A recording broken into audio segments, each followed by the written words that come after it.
അനശ്വര ഗായകൻ KP ബ്രഹ്മാനന്ദന്റെ സ്മരണാർത്ഥമുള്ള പുരസ്കാരം ഏറ്റുവാങ്ങി മലയാളത്തിന്റെ പ്രിയ ഗായിക സുജാത. 50,000 രൂപയും ശില്പവും അടങ്ങുന്ന പുരസ്കാരം സംവിധായകൻ കമലാണ് സുജാതയ്ക്ക് സമ്മാനിച്ചത്.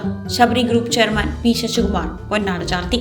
മലയാളികളുടെ മനസ്സിൽ തങ്കലിപികൾ കൊണ്ട് അടയാളപ്പെടുത്തിയതാണ് ബ്രഹ്മാനന്ദന്റെ പേരെന്ന് സുജാത പറഞ്ഞു. തനിക്ക് കിട്ടിയ അവാർഡ് തുക ബ്രഹ്മാനന്ദൻ സ്മാരകത്തിന്റെ പ്രവർത്തനങ്ങൾക്കായി സുജാത സംഭാവന ചെയ്തു.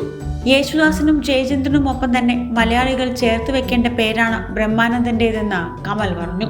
യേശുദാസിനെയും ജയചന്ദ്രനെയും മലയാളികൾ ആഘോഷിച്ചപ്പോൾ ബ്രഹ്മാനന്ദൻ അരികുവൽക്കരിക്കപ്പെട്ടു എന്നത് യാഥാർത്ഥ്യമാണെന്നും അദ്ദേഹം പറഞ്ഞു.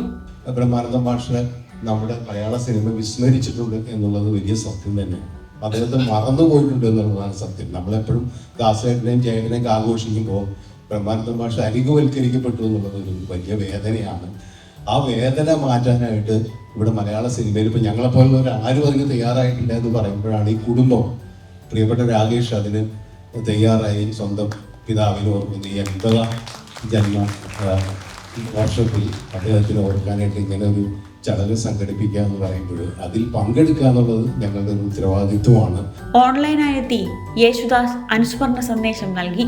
ഉഷാ ബ്രഹ്മാനന്ദനും രവീന്ദ്രൻ മാസ്റ്ററിന്റെ ഭാര്യ ശോഭനയും ചേർന്ന് ഭദ്രദീപം കൊളുത്തിയാണ് പരിപാടി ഉദ്ഘാടനം ചെയ്തത്. സാമൂഹിക സാംസ്കാരിക രംഗത്തെ നിരവധി പ്രമുഖർ പരിപാടിക്കെത്തി. അവാർഡ് പുരസ്കാര ചടങ്ങിന് ശേഷം ബ്രഹ്മാനന്ദന്റെ മകൻ രാകേഷ് ബ്രഹ്മാനന്ദൻ നയിച്ച സംഗീത നിശയും അരങ്ങേറി. വിജയ് യേശുദാസ്, ഇഷാൻ ദേവ്, സൈനോര, അനൂപ് ശങ്കർ തുടങ്ങി നിരവധി ഗായകരാണ് ബ്രഹ്മാനന്ദന്റെ പാട്ടുകൾ പാടി കാഴ്ചക്കാരെ ഓർമ്മകളിലേക്ക് തിരികെ കൊണ്ടുപോയത്.